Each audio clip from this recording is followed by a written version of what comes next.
Ding.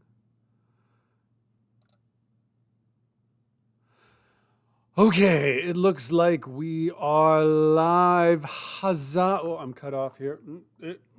Yes, we're live now. Okay. Welcome, Disneyland fans. This is the Disneyland Man, or I am the Disneyland Man. Anyway, the stream's so nice, I had to do it twice. I did this yesterday and forgot to actually hit the button saying start streaming. So basically, long story short, I talked to a camera for an hour and it didn't record. So I'm feeling a little foolish. Let me just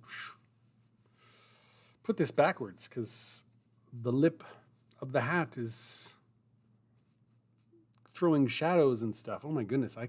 Have you ever tried putting clothes on using just a webcam? Or not clothes, but just anything? Using a webcam instead of just doing it by muscle memory, and suddenly everything looks crooked and weird. Anyway, welcome to the inaugural video of the Disneyland Man, where we're going to talk about Disneyland. Obviously, we're not going to talk about politics. We're not going to talk about chocolate unless it relates to Disneyland. We're not going to talk about, where you guys went on vacation unless you really want to talk about that. Then sure, but it better include Disneyland. Otherwise, that would just be weird. So anyway, I'm just going to check one more time to make sure that it is live. It is. Excellent. Whew. Okay.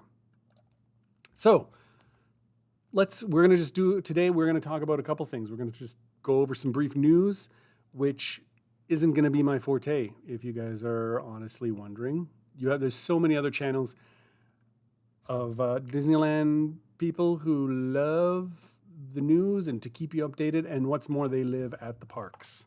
They pretty much, they live in California. They can go to the park on a weekly basis and, hey, look at this new parade. I'm going to record it for you. And, ooh, this is a fantastic new chocolate delicious thing that they're offering. Let's order it and see what it tastes like. I can't do that. I live thousands of miles away. So, yeah. I hate them. I don't hate them. I'm a little envious that they live so close to Disneyland. I would love to have an annual pass. So anyway, we're going to talk about some news.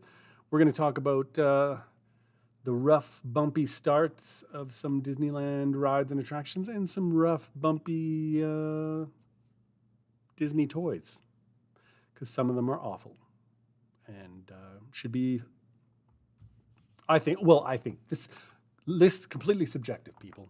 So you can disagree with me all you want, and I'm okay with it. So anyway, let's move into the news section. I don't have a fancy graphic for that. Maybe next week I'll have something that says news. Don't have it today.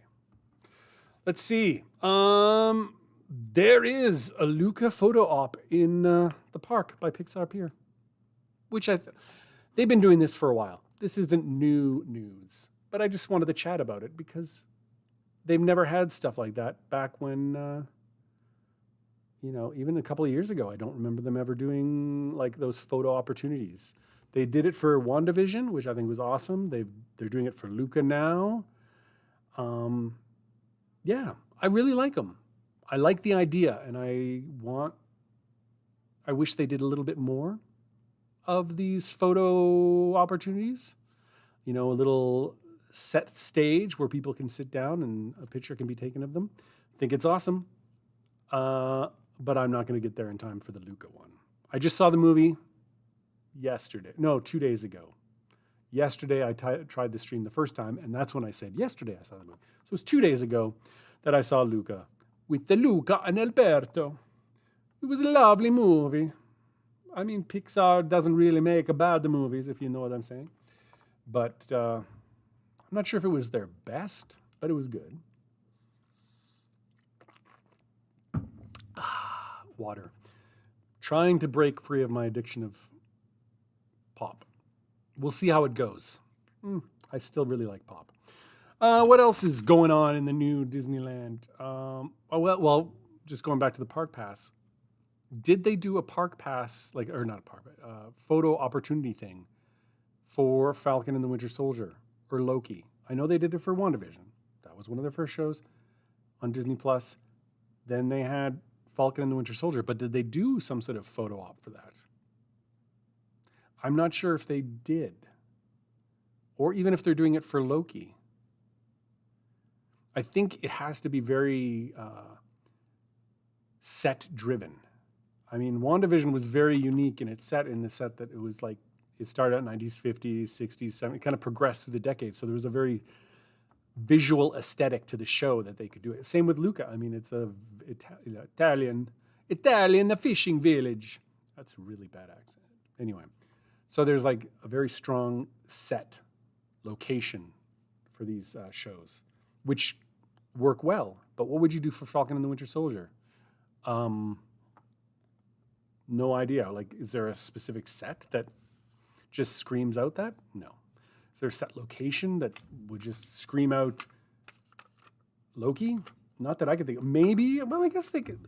The Time Variance Authority, TVA, that has a very kind of aesthetic that's very unique. So they could do something for Loki there. They could set up like an office or, something like that. And people, I think, would recognize that. So maybe, hey, Disney, if you haven't done it, get on it. They probably already have it. I'm just blissfully unaware because I'm not, I don't live at the park as much as I would love to. And so I miss a lot of stuff.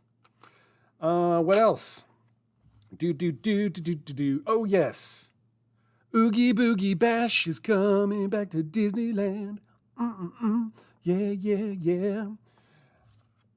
It's been gone for a bit. People were worried, oh my goodness, is there going to be a Halloween spooktacular at the park this year?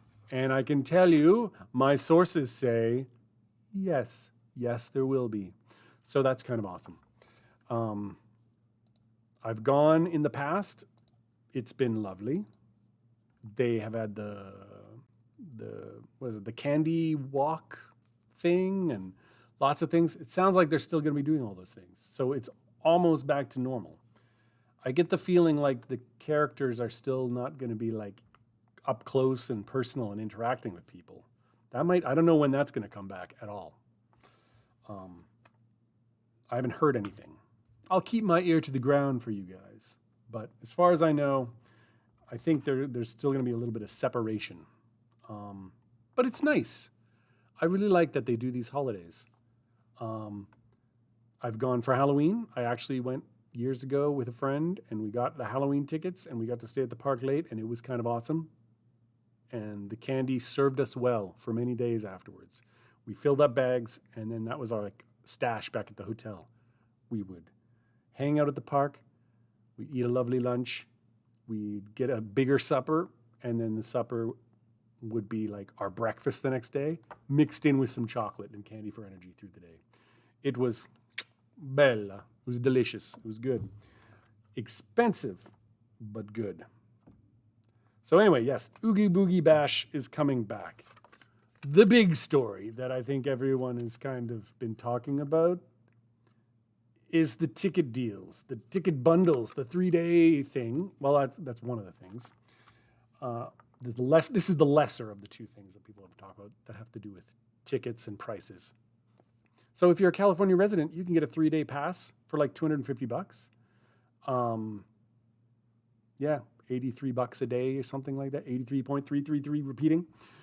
That's just for a single park pass, though. I guess if you were looking at a park hopper pass, it's a bit more. I don't know what it is. I'm not a California resident. So once I just saw that, I said, this isn't for me. And I did not investigate further. I guess that's good for them. California has a lot, like Disneyland. I tried to find this out one time. I tried Googling to find out how many, like what percentage of park visitors were California residents. I've heard like 50%. I've heard 70, 75% of the visitors at any given day are like annual pass holders, California residents, like locals. Disneyland is a local park. And I'm not sure, are they like concerned that the locals aren't coming out anymore? Is this, because you would think that there'd be a backlog of people from further away who would love to come, but maybe they're still shy of traveling, COVID restrictions, maybe some borders are still closed. Disney's like, oh, we got to get more people in the park. We got to start making money again. So maybe they're trying to entice California residents to get up off their butts and come to the park. So I would recommend doing that, except for the days when I end up getting to go. Then I want you all to stay home so that I can just walk on with my daughter, because I'll take her for her 13th birthday, which is past. So I have, a year to take her before she turns 14. And yeah, it's always nice when the parks aren't full when you go to visit. But, or at least when I go to visit. When you guys go to visit, I can be as busy as you want. The other news that people have been talking about is craziness involving the Fast Pass. There's talk that the free Fast Pass will be going away. Thoughts? I've Fresh Baked had a lovely little video on it that seemed to indicate that he was okay with it. I don't know. Like, his reasoning is sound. But here, let me just see if I can call up this picture that concerns me. Boom! Disneyland news today. This is what I read on their blog. Guests can choose to purchase Disney Premier Access, not the Disney Plus video, like, streaming service. This is for Disneyland Paris, by the way, but there's talk of it coming to Disney World. Select locations inside the park. They can use the digital service to book an assigned time slot for some attractions and skip the standby queue. Prices vary from €8 to €15, I think. Basically, like $9.50 to $18 per person per ride. Can you see that? Like, I even tried to highlight it there. Per person per ride. $9.50 to $18. Who in their right mind would pay that? And the only reason I can think of this is they don't want people to use FastPass. They want to go back to maybe the old just queuing up and milking the people who can afford it. But I mean, like, when I've gone in the past with my family, like, not just me, but like aunts and uncles and stuff, there's like 40 of us to go FastPass one ride, like all of us to do that for just one ride. That'd be like $400. That's crazy. $400 for us to just get ahead. So there's got to be a reason. I'm not like, Disney's not perfect, but they're also not stupid either. So either this is something that they know will make them a lot of money, that people will want to fork out that dough. I don't want to fork out that dough, but they must know the people who do. Or they just want to stop people using FastPass, except in extreme circumstances. Or maybe they'll offer some sort of, hey, you can buy your regular ticket, or you can pay $100 more for the deluxe ticket, and that will give you access to FastPass. And then people go, well, I could pay $10 per ride to do FastPass, but I'm going to do that at least a few times a day, and I'm going to be staying here for 5 days. Yeah, it's cheaper. Just get I don't know. I'm going to trust that Disney knows what it's doing, even though my gut reaction is boo. Boo to you, Disney. So anyway, that pretty much, well, I guess there is some other news.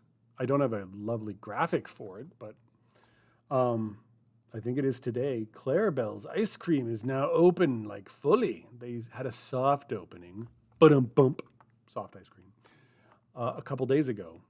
But now it's open all the way, and I love Clarabelle's ice cream. I mean, it's just ice cream. You can buy it anywhere, and I don't think their ice cream is, like, amazing. Like, it's good. It's hard to make bad ice cream, at least professionally. I could make bad ice cream very easily. But anyway, long story short, I love the little, novelty dishes they have. I've got 2 of those Mickey Mouse pants sink things with the hands for the taps, and it's adorable. And I've got 2 of them. And so I imagine when I go back with my daughter for her birthday, we will be going to Clarabelle's. We will be getting one of those obscenely large ice cream dishes, and there will be some novelty dish that I will take home. And I will put my pins in it, like I've done so far. I just have, like, all my loose pins in one of the sinks. And it's a good time. Good times. Anyway, so that's kind of just the news. I just wanted to sum that up. 15 minutes, yeah, it's pretty easy. Okay, let's move on to what everyone really wants to come and see. And that is, are you guys ready? Are you ready? Boom. Yes. This is, let's see if it works though. Oh, yeah, it does. Aha, you already saw it. The reason I said, oh, did it work? Is for some reason it disconnected to all my files earlier today. And I forgot to check if these ones were still connected. So anyway, these are toys that for whatever reason, I don't think they were up to Disney's usual awesome standards. The toy itself might have been fine. But yeah, we could talk, and I will talk in the future. I know I will have an episode or 2 or 5 where we will talk about Disney Infinity. Yeah, you're not my father. That's impossible. Disney Infinity, I love it.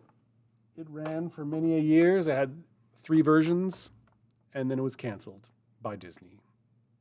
I don't entirely blame them because, let's face it, games that require like physical toys, like Skylanders, very popular for a while, but they die out. And I imagine the toys are very expensive to produce. So you're left with people, like a glut of toys in the market. And if you go on your local Facebook marketplace, I'm sure you can find lots of people selling their Skylanders and Disney Infinity toys.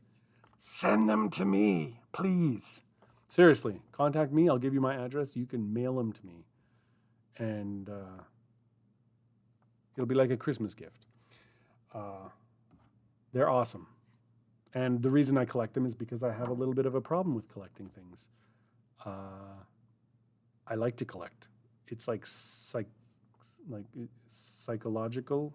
I don't want to say OCD because that's not quite like that, but I do like collections. And now that it's canceled, there is a finite number of toys to collect, which is awesome because if it's a never ending, if they're still producing them, then I could end up going bankrupt trying to collect them all. But now I know, hey, there is just 121 figures. And once I collect those, I'm good. I have like 400, I think. I have almost 2 complete sets. I'm missing, well, here, I'll show you. A lot in the latest version of Disney Infinity 3.0 with Star Wars, there's bases, right? You put them on the base and you can play them in the game. However, for a number of Star Wars figures, they had like a little extra thing down here for some of them, Darth Vader included. And when you put him on the base, I'm not sure if it was like powered somehow, but his lightsaber glowed.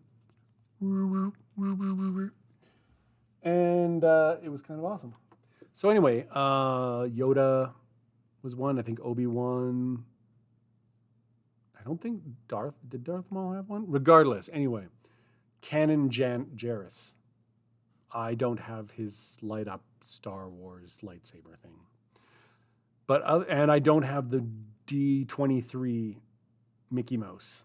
I don't have a copy here. Mickey Mouse, the Sorcerer Mickey was released to the market, but for people who were lucky enough to go to the D23 conference one year, they got a Sorcerer Mickey figure with silver stars and bells or moons on his hat. And they only made like 3,000 of them or 5,000, one of the two. Point being, it's rare. You go on eBay, it's like $600. Don't have that kind of cash. So I will not be collecting it until I win the lottery. Anyway, but I'm babbling now. So let's get on with the worst Disney toys, shall we? Okay, first one you guys saw briefly. So let's just get into it. Olaf Snow Cone Maker. This, I don't understand. The toy itself is fine. It makes snow cone. Other than growing up in Canada, you're kind of wary about eating colored snow. Just saying. But snow cone makers, I mean, yeah, the flavor, yeah, I get it.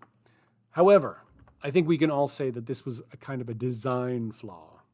Like, look at that. Look at over there. Where's the snow coming out of it? It's coming out of his chest. You are churning up Olaf's internal organs. He is spewing them out into a cup, and he's offering his life to small children for them to consume, like cannibals. Though they're not snowmen, so I guess it's not cannibalism. But the point is, it's kind of gross. Like you could have, why don't you buy the trademark frozen Anna's meat grinder and just picture Anna and you attach it to your little KitchenAid thing and you can feed in meat and it just kind of comes out of her chest. That's kind of what this is. Less bloody, but still kind of gives you a pause. I think they could have designed it better. Maybe had Olaf's, instead of it Olaf, it could have been like a big glacier or the ice castle. And Olaf is sort of beside it and you're not actually, the ice isn't coming out of his chest. Because let's face it, that's, anyway. It's a design issue, a bad toy. It does what it was supposed to, but it's bad. On to number 4, a little bit worse. These aren't in any particular order, but I think in this one's fairly lighthearted mistake. Well, actually, no, this one's not worse. What am I saying? I'm thinking of another one. Vinylmation figures. I don't get these, okay? I'm not sure if they're like Skylanders and Disney Infinity in the sense that people just stopped collecting. They were a fad for a while and people stopped collecting them. But I just think the market was saturated with them. And they're not even that great in my mind. They're so similar to each other that, yeah, having so many, there's just something about it that just screams out to me, don't get these. It was like, I don't know, they had a mold or something. Like, what are we going to do with this? Hey, let's just slap on a different hat of these things and we can put on different skins and we can make millions, I say, millions. And it just, yeah, I can get collecting some of these. Like Sorcerer Mickey. I like Sorcerer Mickey over there. He's looking pretty good. Peter Pan, Belle, like all those ones where there's specific characters, not too bad. But, oh, what do we got here? Good day, sir. Just streaming. He's a coworker coming by. And now he's not famous enough, so I'm not going to show you his face. Plus, he's better looking than I am. And let's face it, I don't need him stealing my glory. So, anyway. So, you can see Minnie Mouse there. You can see Mickey Mouse. Those are fine. But then you see the People Mover skin. What's up with that? There's no, it's not a face. It's just like a shape that's had some theming slapped on it. And I don't need to babble anymore. It's just they seem to be silly. Okay? If you like them, I won't hold it against you. But it's impossible to collect them all. Maybe if you just were a fan of a particular thing. Like, I collect Stitch pins. You're a fan of Stitch. And so whenever you, maybe this is something that you don't collect Vinylmation figures. You collect the Vinylmation figure of the person or character you collect. Maybe that's the way I should be looking at it. Anyway, on to number 3. A little bit of racism, perhaps. Maui's Halloween costume. Yeah. Disney did this. And I think they could have gotten away with it if they had a mask along with it. Like, you were putting on like a full-headed mask of Maui. So you were Maui. Maybe that would have been, but when you're making a costume with skin colors, any kind of, it's iffy. And you would think that Disney would have seen this coming, but they didn't. However, I guess if you bought one, it's probably rare and a collectible now. So keep it in your trunk in your attic. Keep it clean. Maybe vacuum seal it. And then in 40 years, you can pull it out and sell it on eBay for like $1,000. Because all the other ones will have been eaten by moths or thrown away. And you've got this rare, sort of like the Little Mermaid VHS cover, clamshell, that had a penis castle. So that's a collectible. Maybe this will be too. Turn a horrible situation into something that can make you some money. But anyway, not a great costume, not a great choice. Not a good toy. Number 2, Swarovski crystals figures. I saw this, I've seen them, and I understand Disney wants to create toys and collectibles and things for like the higher end crowd. I get that. But this is just, I don't know, there's something about crystal figures that just scream tacky to me. Like they just seem, they're like what a poor person like myself thinks rich people collect. But they don't. Like this just seems, I don't know, there's just something about them. I get, like there is higher end collectibles that I think are awesome. Like I know Disney released, I think, wedding gowns that were inspired by Disney princesses and like jewelry, like diamond rings and engagement rings and wedding bands that are inspired by the Disney princesses. I think those are cool. Even though they're like much more expensive than, hey, I think I'm going to pick up a $10 pin at the park. Sure, I'll drop $4,000 on a ring. I can support that. But what do you guys think? Do you think these crystal figures are nice? Are they? I don't know. I don't know, guys. It looks kind of questionable. I don't get it. Okay. On to our last one of 5. Ready, set, and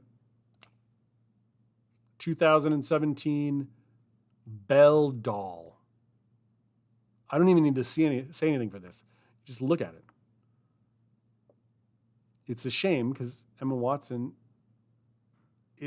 she's an attractive young lady. This doll looks disturbingly like her, but in an off way that makes it hideous. I don't quite get it. And I don't know how this got past Disney either. Like you think also that anything that involves an actor's likeness probably has to get their okay. They probably have to make molds and samples and send it off to the actor and say, hey, this is supposed to be you. Is it good? Do you approve? So you think that Emma Watson said, yes, that looks like me. Maybe they just sent her the head without the hair. And she thought the hair would cover more of her head. Like, look at the hair is like almost all up on the top, and she's got this big, huge band of forehead.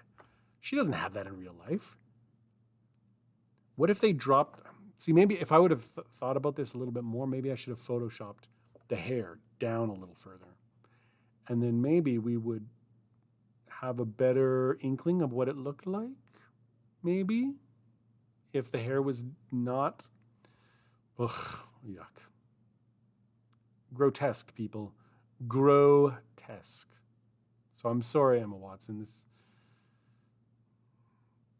You were supposed to shine. And it was a great movie. I loved the Beauty and the Beast. It was a good movie. I liked the music.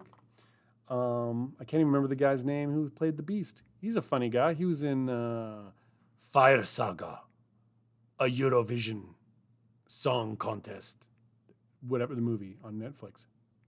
Kind of inappropriate for kids, but very good and funny. He's a funny guy, and he's a good singer from what I understand. And I think he was in Downton Abbey. I still haven't seen that show. Sorry, guys. Haven't seen it. So, there you have it. My take so far of some of the worst Disney toys that they have made. It was sad. Kind of sad. Now, we've done the news. We have done 5 worst Disney toys. Next up is the 5 worst Disney attractions. Should we cut to that? Boom. There we go. It's a little bit bigger, just so you know. I'm smaller. This is bigger because we're going to be just watching some videos. Not a lot of videos. I don't want you to get bored. But just to show you some of the ride stuff. Now, these are rides that, like the theme of this episode, rough beginnings, had some rough beginnings. And let's just say none of them are around anymore because they're so crappy. Well, no, I shouldn't say crappy because, oh, excuse me. I love Disney and I love what they do and I know they try really hard, but sometimes their efforts come off a little lacking. Excuse me for drinking water. But I'm thirsty. I am parched. Okay. Now I might need to look up some information because I forgot to do this. I did this yesterday when I did the stream. I had all this information. And then, of course, I forgot to hit stream. So I'm a little embarrassed. So let's start with the first. Again, none of these attractions / rides are in any particular order. So let's start with Luigi's Flying Tires. Now, I have gone on this ride. I was at the park during the brief time that it was running. Let me just look this up. See, I have to. When did Luigi's Flying Tires ride close? Okay. It closed February 17th, 2015. When did it open, though? What? I thought I saw, like, when it...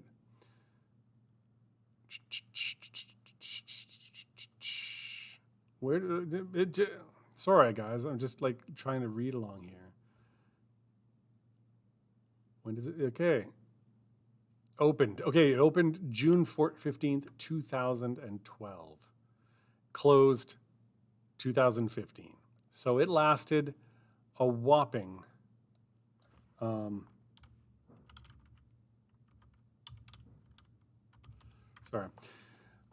it lasted a whopping 3 years. Look, like, oh man. Look at, like, the ride is so boring that they had to add balls to it just to make people feel like more action was going on.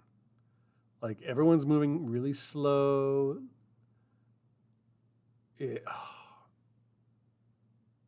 Yeah. I know they probably tried the redesign of a previous ride that may or may not be on this list. But it didn't work then. It didn't work now. I mean, yeah. They're moving slow. Like, oh, yeah. I think this is a case of lack of story. Okay, Disney is great at taking a ride that may not be, like, fabulous and adding a story to it. And the story captures you, and suddenly the ride becomes better because of that. There's not really a story here. It's not like, at least as far as I remember, there was no, like, oh no, the leaning tower of tires outside Luigi's has fallen down, and now all the tires are scattered all over Radiator Springs. And, you know, he needs your help gathering them up or something. That might have been an interesting story and given some people, like, okay, I'm riding one of the tires and I need to ride it back somewhere or just ride it around. But there was no story. What can you say? It was kind of a dud. So now I should have probably done this one first. So the next one. Also, you know what they say, shame me once, or fool me once, shame on you. Fool me twice, shame on me. So this is kind of on us. Who am I kidding? It's on Disney. This is the original Luigi's Flying Tires, also known as the Flying Saucer. This, let me just look it up.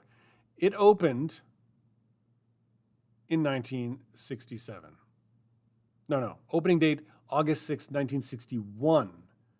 And it closed in September 5th, 1966. So that is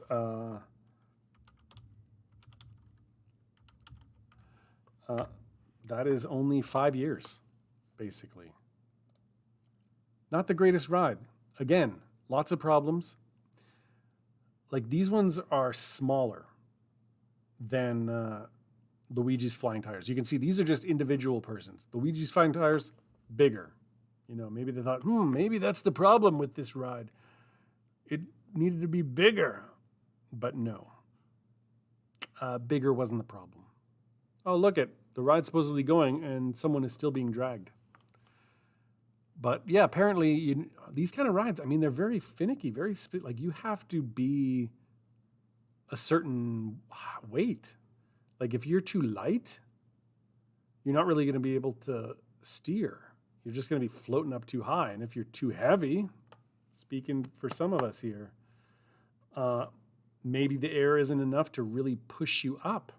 And so you're kind of just like, this ride didn't last very long and it still looks funner than Luigi's Flying Tires. It looks like it has a little bit more movement to it. I think they still added balls, beach balls, to this.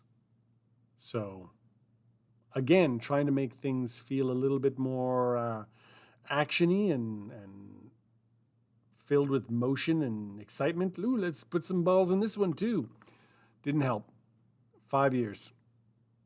And then it was gone. Luigi's Tires, 3 years, I think. Was it? And then this is 5 years. I think Disney needs to just stay away from any kind of floating rides. I think we can assume that they've learned their lesson, at least for a long time, and we won't see any more of these.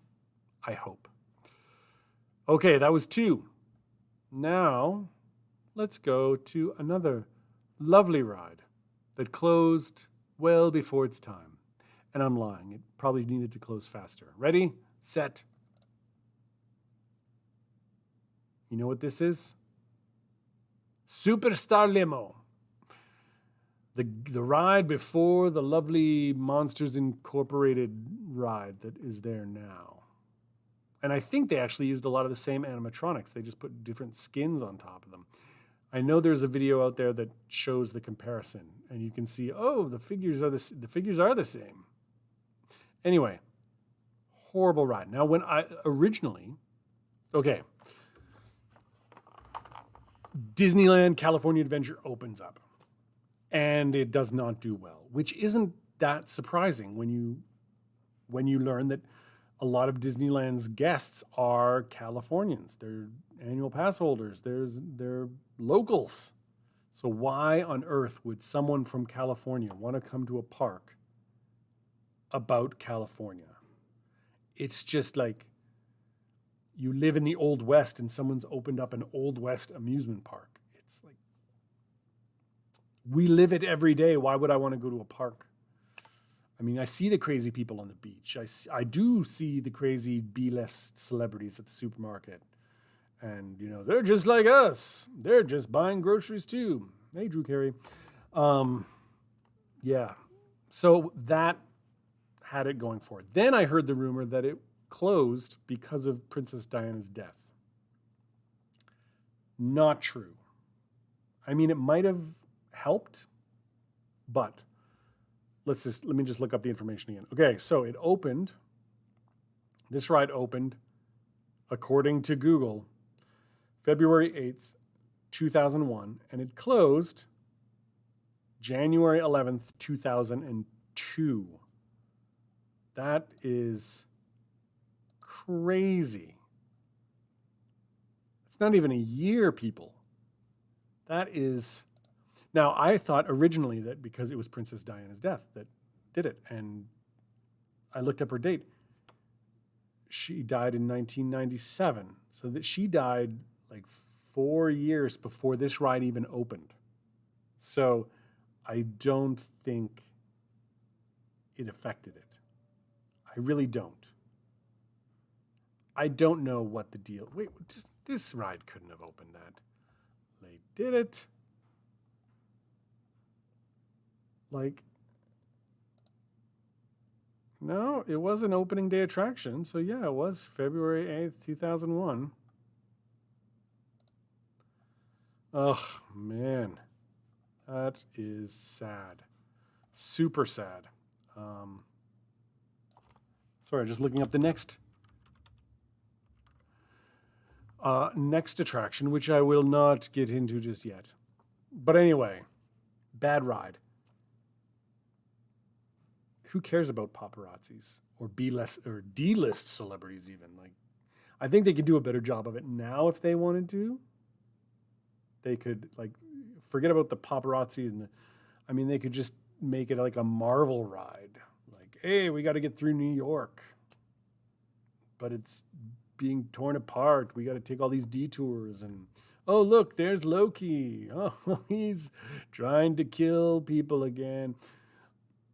But anyway, it was just a badly done ride, badly themed ride.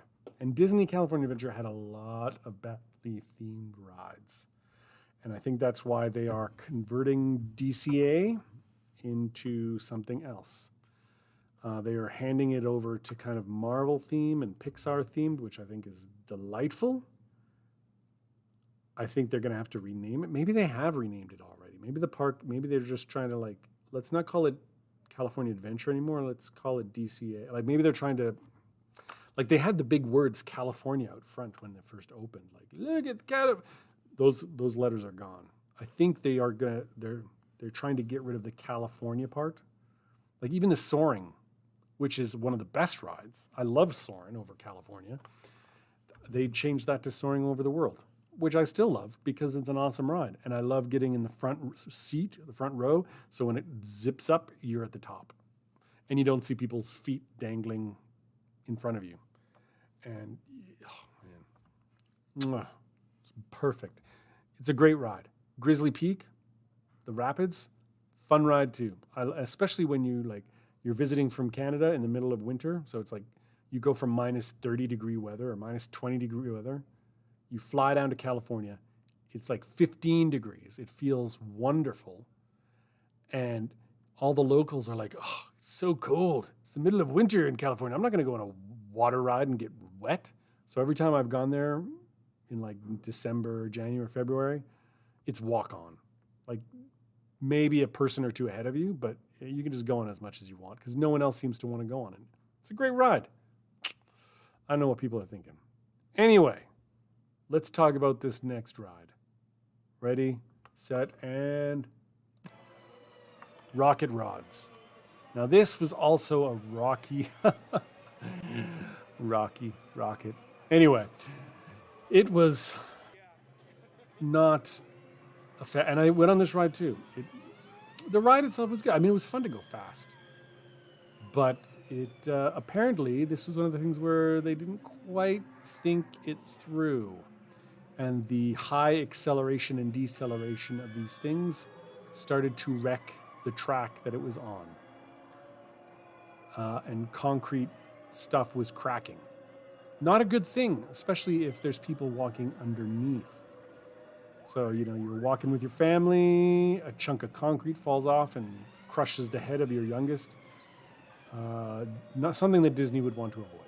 So they shut the ride down. Let me just quickly look at It premiered May 22nd, 1998. But when did it close? When did it close, my friends? I'm looking up on the internet. September 2000 it closed.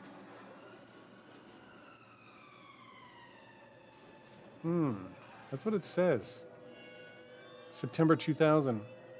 But I don't think that that's actually when it closed. Good day, sir. Let me see. I can't find the information. Anyway. So, it was open for a while. Go back. Well, it's still longer. Like 12 years? No, what am I saying? My math is horrible. 2 years. And I completely forgot that this ride goes around the rest of the park. I thought it just stayed around Tomorrowland, like right around Space Mountain. Apparently not. Apparently it goes all over the place. So, yeah. Hey, monorail. I got to ride in the front of that monorail once. Maybe not that particular one, but one of them. I got a little driver's license. Apparently they used to give those things out. I apparently didn't join until later.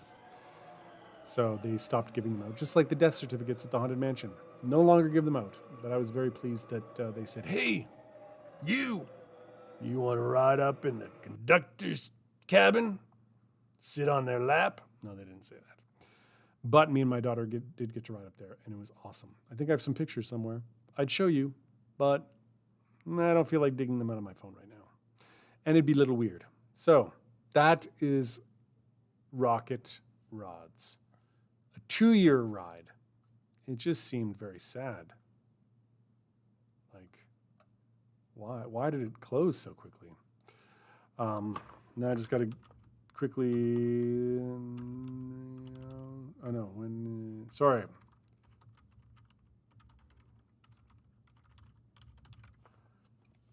Now, this one is a little bit different because it lasted a long time. Oh my goodness, did it last a long time.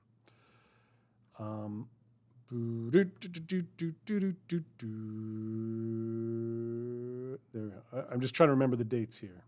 This particular attraction, which I'm about to show you, lasted not 2 years, not 1 year, not 5 years. It lasted 37 years. 37 years, people. But it's still not a great ride. And so, I give you, well, I'm showing you the reboot of it. So technically, this attraction is still at the park. But I think something needs to change. Ready? And Tarzan's Treehouse. Now, it began in 1962 as the Swiss Family Robinson Treehouse. An amazing, amazing movie, which I love. I've watched many times. Fritz and Ernst and Francis. And I can never remember the girl's name that Fritz and Ernst fall in love with. Roberta, that's her name. And the patriarch of the Robinson family, Sir Mills, Haley's dad. So, Disney royalty, if you will. Opened in 1962, shut down and refurbished in 1999, and turned into Tarzan's Treehouse. Frankly, Tarzan wasn't that great of a movie. I don't think anyone really cares for. It's just like a nice thing to walk up on a day when you got nothing else to do. But it does nothing. It's not a great movie or a great attraction. I think they could keep the tree. They could strip the tree bare, in a sense, and figure out a way to make it so that they can have overlays for new movies that come up. Like Luca came out, and there's a part in the movie where Alberto and Luca are sleeping in a treehouse. They could just make it about Luca for a year. And then next movie comes along or something comes along and they can turn it into something else. But let's face it. I mean, there's no beating Swiss Family Robinson. This attraction, I feel like it served its purpose and it's time for it to go. I'd like the tree to stay somehow, but the theming, I don't know. What do you guys think? You're supposed to tell me in below what you think of this ride or attraction. And let's face it, if there's another ride that you think is worse or attraction that's worse, put it in the comments below so I can take a look at it. These are just the top 5 that popped into my head. Most of them were closed. Well, all of them were closed except for this one. So, I mean, what other, I guess you could get into Tom Sawyer's Island. Is that would you consider that an attraction or ride? I mean, you take the little rafts across, but not much there. In fact, there's no real reason to go over there as far as I know.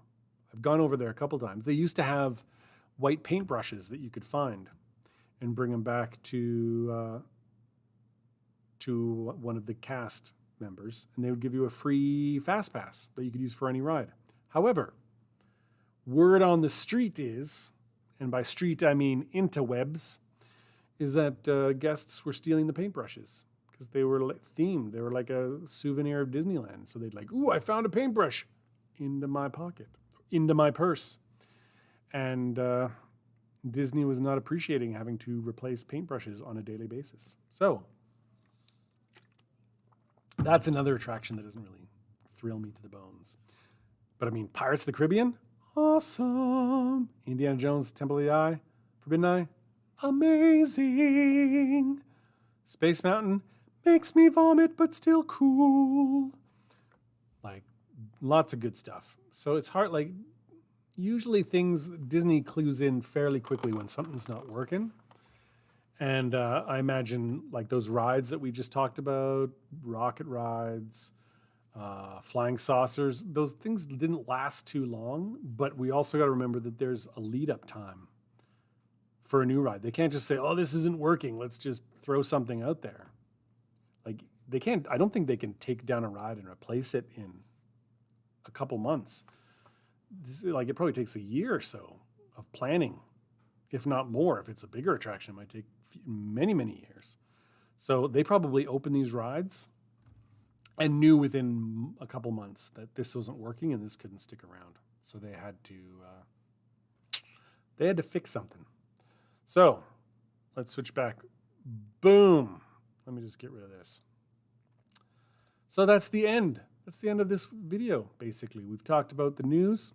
We've talked about some 5 kind of toys and collectibles that Disney made that weren't that great. And we talked about some 5 kind of crappy rides, attractions that, well, with the exception of Tarzan's Treehouse, have already gone away and we do not have to deal with them anymore. I think some people are still holding on that Rocket Rods will come back, but I think we need to let that go. I really do. Though I do like the track. Like, the track is still there. And if they can figure out something to do with that, that would be awesome, Disney. I'm rooting for you. But yeah, thank you for coming to my first stream, my first video for this channel. I really hope that it's recording this time because I have not had a lot of luck. Let me just double check because I'm like, yep, I want to make sure that people are watching. No, I just want to make sure that it's there, that it's, whew, yeah. Yeah, I hope to do this every week. I'm still trying to pick a day that it works because my internet at home sucks. I live out in the country, so I have to do it here where I work, where the internet is très belle. But as you can see from this, sometimes a couple people pop in, which makes it maybe not the ideal place, but I need the internet. So hopefully once a week, I'm hoping Thursday nights will be good. But I'd also like to do another one during the week where we just talk about a Disney live action movie. There's like 150 Disney, well, the list is growing. And at the end of April, we get the Jungle Book, or the Jungle Cruise